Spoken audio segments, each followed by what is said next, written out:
بسم الله الرحمن الرحيم. الحمد لله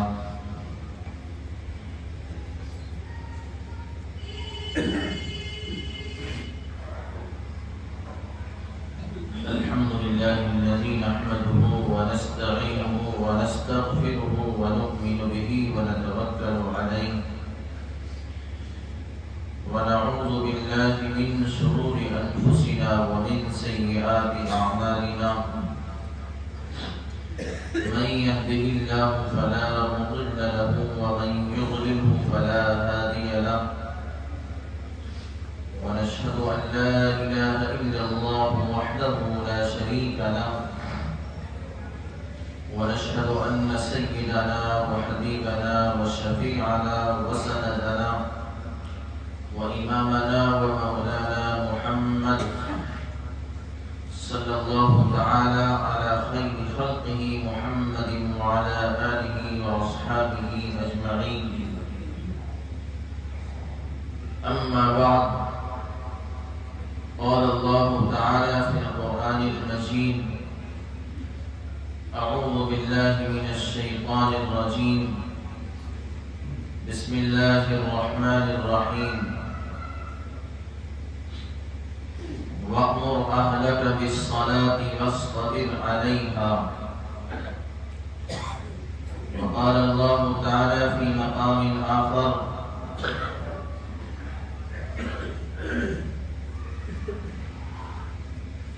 يا بني إن الله اصطفى لكم الدين فلا تموتن إلا وأنتم مسلمون. صدق اللہ مولانا العلی العظیم. سبھی حضرات عبادت کی نیت سے عبادت و شریف پڑھ لیجیے. اللهم صل على سيدنا محمد وعلى آل سيدنا مولانا محمد وبارك وسلم تسليما كثيرا كثيرا. رب اشرح لي صدري ويسر لي أمري واحلل عقدة من لساني يفقهوا قولي. اللہ سے دعا ہے کہ اللہ پاک ہم سب کی یہاں حاضری کو قبول فرمائے. اللہ پاک ہم سب کا ایمان پر حسن خاتمہ نصیب فرمائے.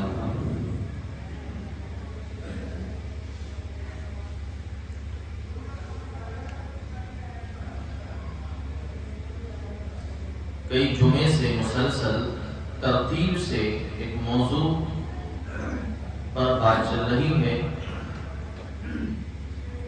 یعنی حقوق العباد کے متعلق بات کئی ہفتوں سے مسلسل جاری ہے. اور گزشتہ جمعے کو بات ہوئی تھی کہ ہم اپنے بچوں کی اسلامی تربیت کیسے کریں.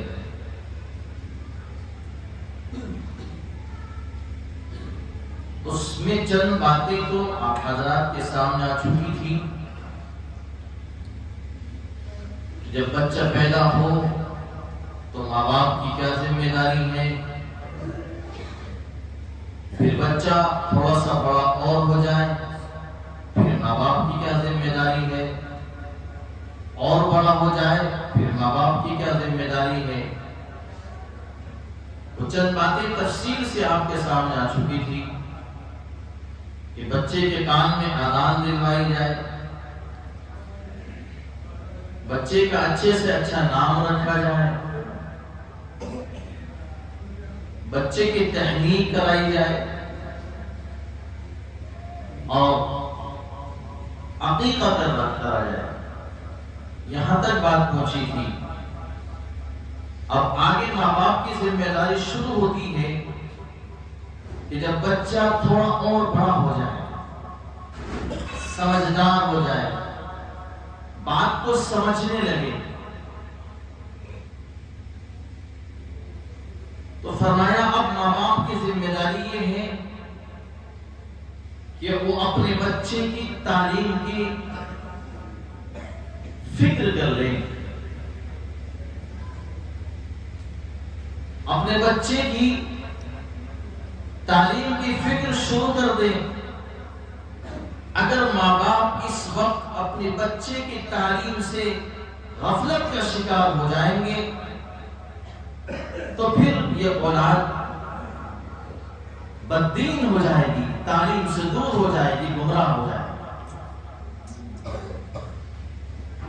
اب جو وقت یہ بچوں کا شروع ہوا ہے، 7 سال یا 10 سال کا جو وقت شروع ہوا بچوں کا، اب ماں باپ کی ذمہ داری بنتی ہے کہ وہ اپنے بچوں کے عقائد کو درست کرنے کی بھی فکر رکھیں، اپنے بچوں کی ہر طرح سے گمراہیت سے بچانے کی فکر ماں باپ فوری طور پر کرنا شروع کر دیں۔ اپنے بچوں کی دینی تعلیم، دینی تربیت کی فکر 7 یا 10 سال کی عمر میں بچہ پہنچ جائے تو ماں باپ کو فکر شروع کر دینی چاہیے۔ اور یہ فکر صرف یہ نہیں کہ ہم لوگ نئے طریقے سے کر رہے ہیں، بلکہ ہم سے جو بڑے اور بڑوں کو بھی جو بڑے گزرے ہیں، حضرات انبیاء علیہ السلام، حضرات انبیاء علیہ السلام باوجود نبی ہونے کے، باوجود اللہ کے برگزیدہ، اللہ کے نیک بندے ہونے کے باوجود اپنی اولاد کی اصلاح اور اپنی اولاد کی تربیت کی فکر انہوں نے بچپن سے لے کر کے آخر عمر تک، بڑھاپے تک اپنے اولاد کی تربیت کی فکر کی ہے۔ انبیاء علیہ السلام، نبیوں نے۔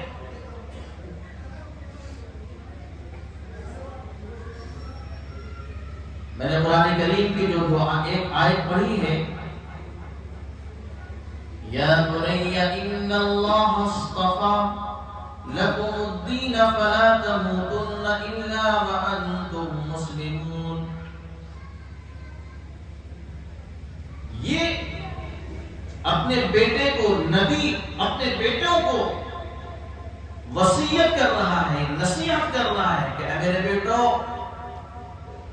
وقت کا نبی ہے اور نبی اپنے بیٹے سے یہ بات کہہ رہا ہے، یا بنیا، اے میرے بیٹو، ان اللہ اصطفى لکم الدین، اللہ نے تمہیں دین اسلام کے لیے چن لیا ہے، اللہ نے تمہیں دین اسلام کے لیے منتخب کر لیا ہے، فلا تموتن الا وانتم مسلمون، لہذا تمہاری موت اسلام کی حالت میں آنی چاہیے۔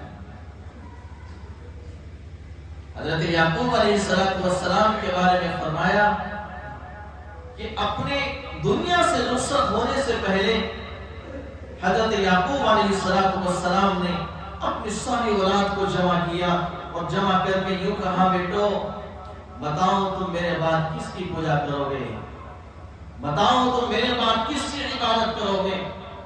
یعنی وقت کا نبی ہے اور اپنے بیٹوں کو مرنے سے پہلے اکٹھا کر کے، جمع کر کے یوں نہیں کہہ رہا کہ بتاؤ میرے مرنے کے بعد تم کہاں سے کماؤ گے، میرے مرنے کے بعد تم کہاں سے کھاؤ گے، میرے مرنے کے بعد تم میرے کاروبار کو کیسے چلاؤ گے، میرے مرنے کے بعد تم مال کو کیسے تقسیم کرو گے، میرے مرنے کے بعد تمہاری کیا ذمہ داری، تمہاری کون سے سائٹ چلانی ہے، تمہیں کون سا بزنس کرنا ہے، نہیں، بلکہ وقت کا نبی اپنے بیٹوں کو اور اپنی اولاد کو جمع کر کے کہہ رہا ہے کہ میرے بعد تم کس کی عبادت کرو گے، کہیں اس رب کو تم چھوڑ تو نہیں دو گے، کہیں تم اس اللہ کی عبادت کو چھوڑ تو نہیں دو گے۔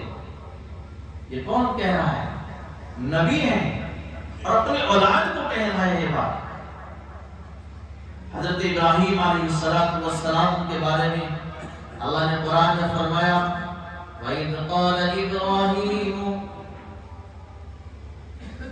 رَبِّ اجْعَلْنِي مُقِيمَ الصَّلَاةِ وَمِنْ ذُرِّيَّتِي رَبَّنَا وَتَقَبَّلْ دُعَاء۔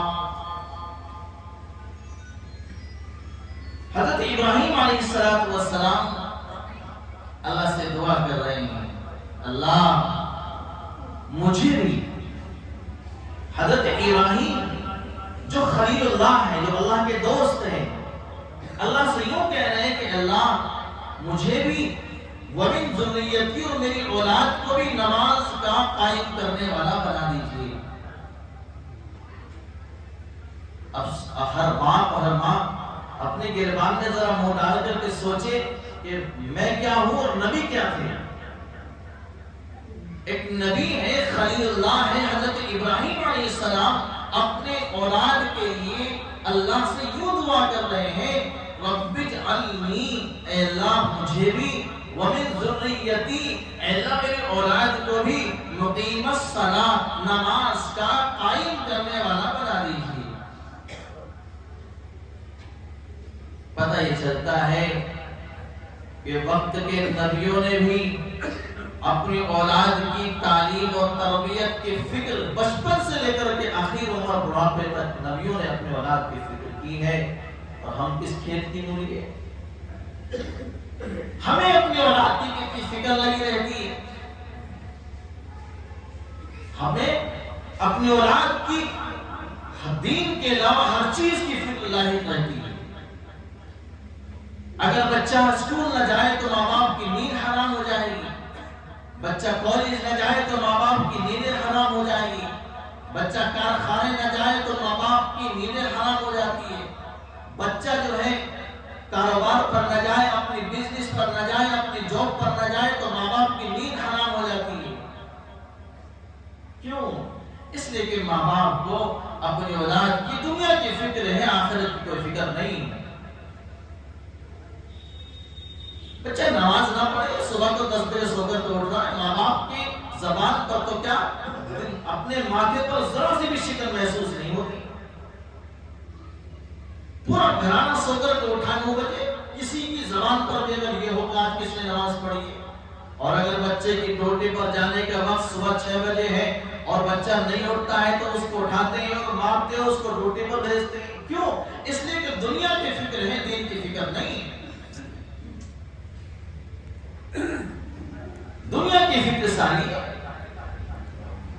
بچہ کاروبار میں تھوڑا سا ڈھیلا پر اختیار کر لے، اپنا بزنس پر جانا تھوڑا سا کمزور ہو جائے، ماں باپ اس بچے کو اٹھائے پھرتے ہیں، تعویذ گھنٹوں والوں کے پاس لے جائیں گے، جھاڑ پھونک کرانے والوں کے پاس لے جائیں گے کہ بتائیں محترم یہ ہمارا بچہ ہے، کام پر دھیان نہیں دیتا ہے، یہ اپنے گھر پر دھیان نہیں دیتا ہے، یہ جو ہے دنیا پر اور کاروبار پر اس کی کوئی توجہ نہیں ہے، اس کے لیے کوئی ایسا تعویذ، کوئی ایسا گھنٹا بنا دو تاکہ یہ کام پر دھیان دے دے. اور باپ کو یہ فکر نہیں ہے کہ امام صاحب ہمارے بچہ ہے، یہ نماز نہیں پڑھتا ہے، یہ نماز کیسے پڑھنے والا بن جائے. آپ ذرا ہمیں یا اس بچے کو کوئی نصیحت کیجیے، کوئی ہے ایسا باپ بتائیں مجھے کھڑا ہو کر کے.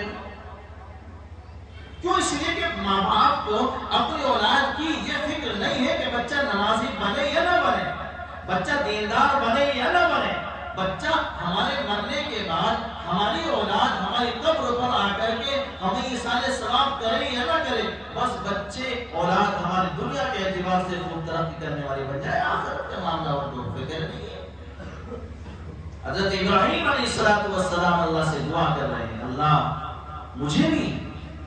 ایسا نہیں کہ حضرت ابراہیم نے اپنے آپ کو اپنے نبی ہونے کی وجہ سے چھوڑ دیا ہو کہ میں تو نبی ہوں تو نماز پڑھتا ہی.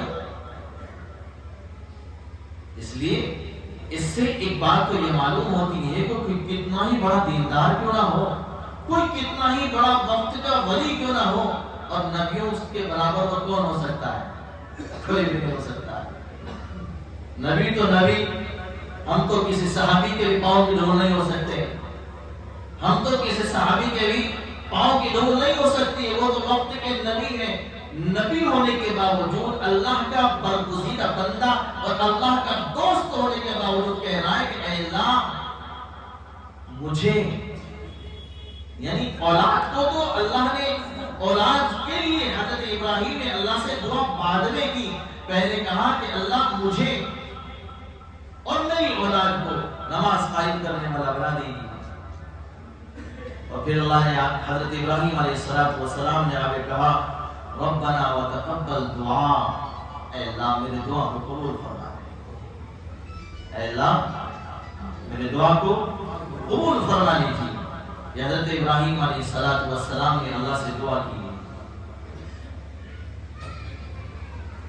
اور اسی طرح کی دوسری آیت میں حضرت ابراہیم نے اللہ سے یوں کہہ رہے ہیں کہ اے اللہ مجھے بھی اور میری ذریت کو بھی، میرے بیٹوں کو بھی بت پرستی سے بچا لیجیے۔ اس سے بچا لیجیے، بت پرستی سے۔ اے اللہ مجھے بھی اور میرے بیٹوں کو بھی، اسماعیل کو بھی، اسحاق کو بھی، اے اللہ بت پرستی سے بچا لیجیے۔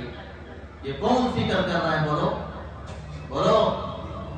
وقت کا نبی ابراہیم علیہ السلام اپنی اولاد کے لیے اتنا فکر مند ہے کہ حضرت ابراہیم علیہ السلام اللہ سے دعا کر رہے ہیں، اور آپ کو معلوم ہے کہ عید الاضحیٰ کے موقع پر واقعہ بیان کیا جاتا ہے حضرت ابراہیم علیہ السلام کا، کہ اللہ نے حضرت ابراہیم کو اولاد کس عمر میں جا کر کے دی تھی پتا ہے؟ 2-3 روایتیں، مختلف روایتیں ہیں۔ 100 سال کی عمر میں یا 120 سال کی عمر میں، یا اور 2-3 روایتیں اس طرح کی۔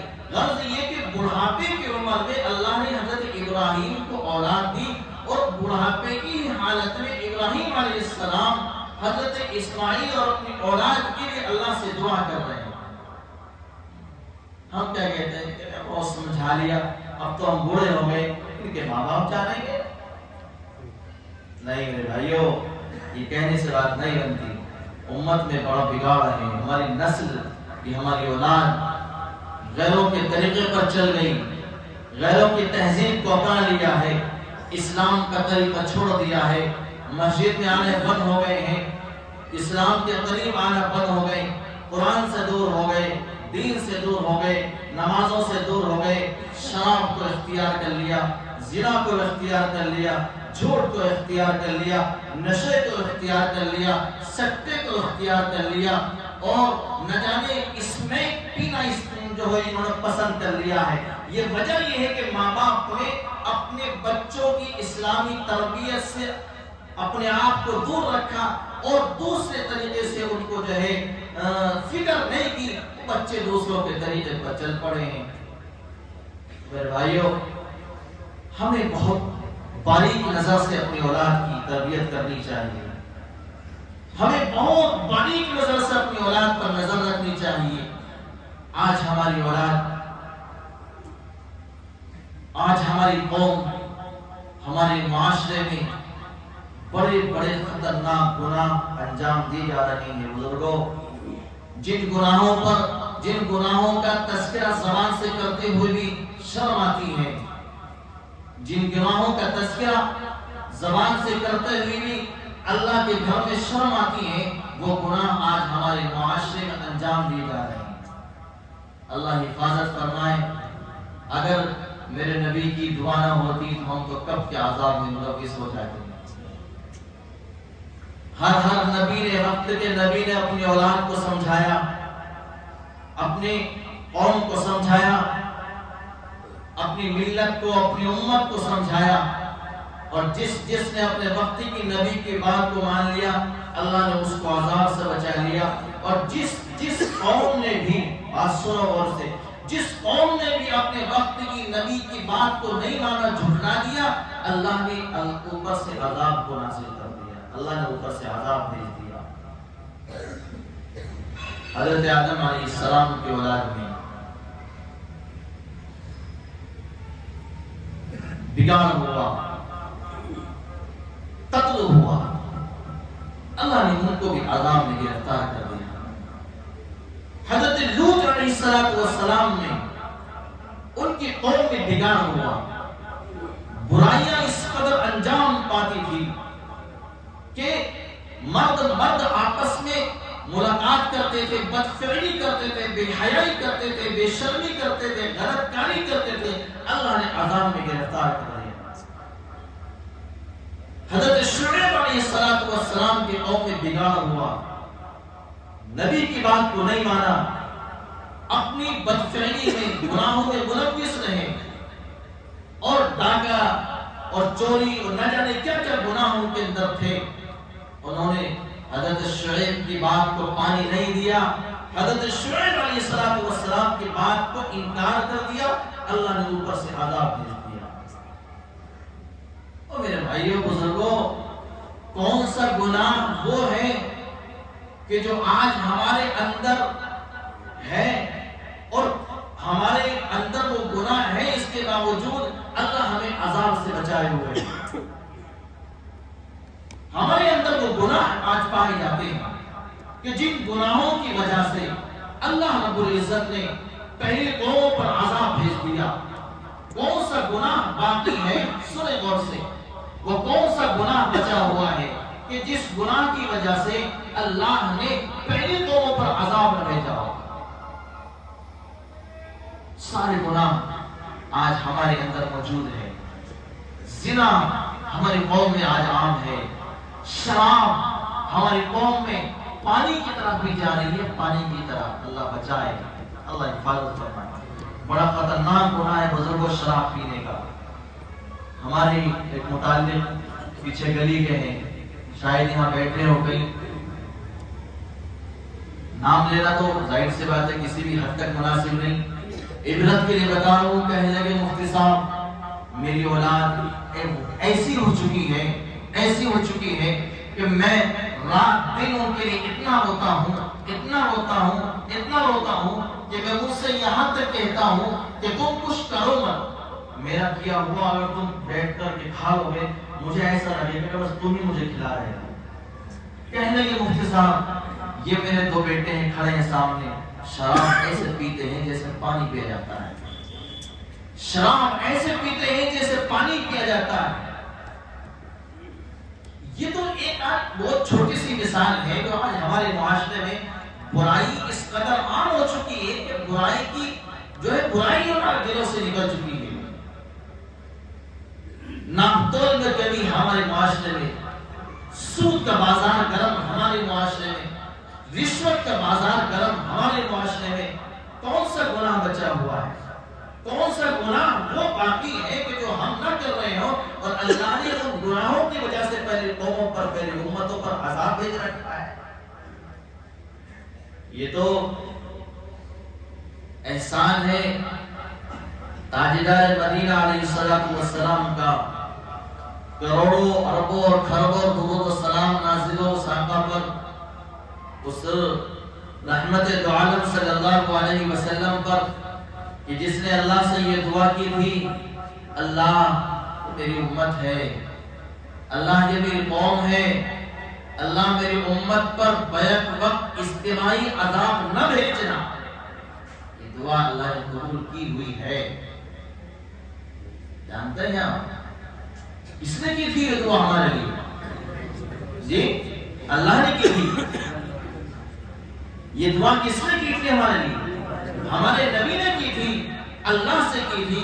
دعا کرنے والے ہمارے نبی علیہ السلام ہیں اور اس دعا کو قبول کرنے والے ذات اللہ کی ہے.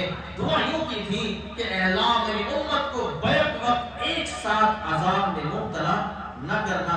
اللہ نے آپ علیہ السلام کی اس دعا کو قبول کیا. یہی وجہ ہے کہ اتنے بڑے بڑے گناہ کہ جن گناہوں پر اللہ نے پہلی قوموں کو عذاب میں گرفتار کیا، ہم وہ گناہ کر رہے ہیں پھر بھی اجتماعی عذاب نہیں آیا ہوا ہے. بتائیے کہیں پتھر پڑے ہیں آج ہمارے اوپر؟ بتاؤ کہیں زمین کو اللہ نے ہم سے اوپر کر دیا اور ہمیں نیچے کر دیا ہو؟ کوئی مثال ہے اس کی؟ کہیں ہمارے کھانوں میں جوئے اور مینڈک اوپر سے نازل ہوئے ہو؟ ہے کوئی مثال ہے اس کی؟ کوئی مثال نہیں.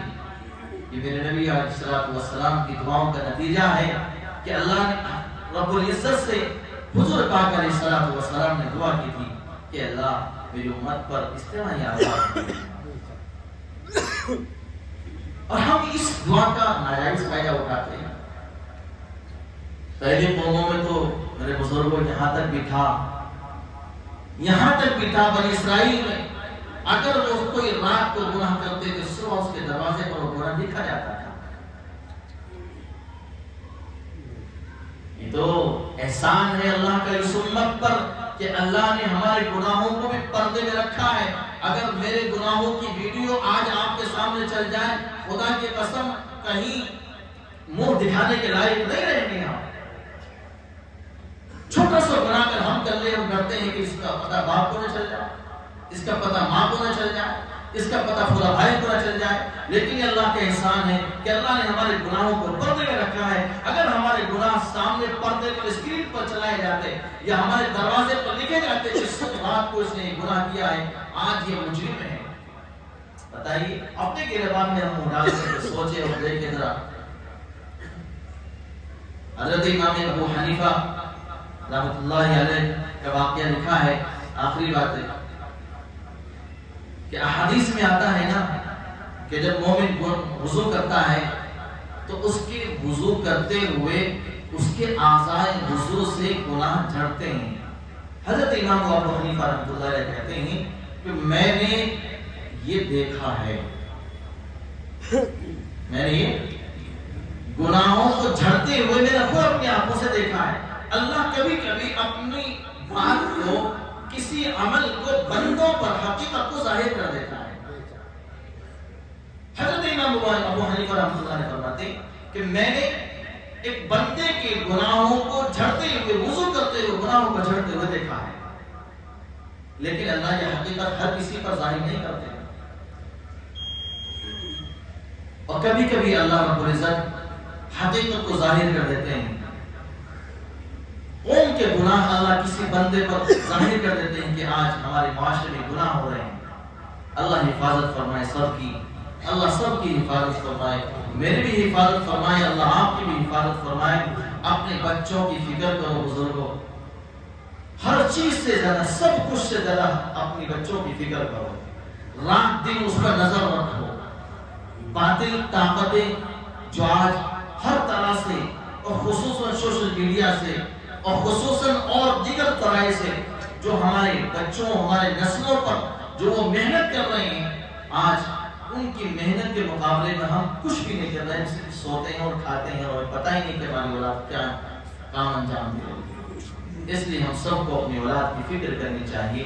سب کچھ سے زیادہ اپنے بچوں کی فکر کرو، اپنے بچوں کے دین کی فکر کرو۔ نبیوں نے اپنے بچوں کی فکر کی ہے، ہمیں تو ہر وقت اپنے بچوں کی فکر کرنی چاہیے۔ اللہ مجھے بھی آپ کو سب کو عمل کی توفیق عطا فرمائے۔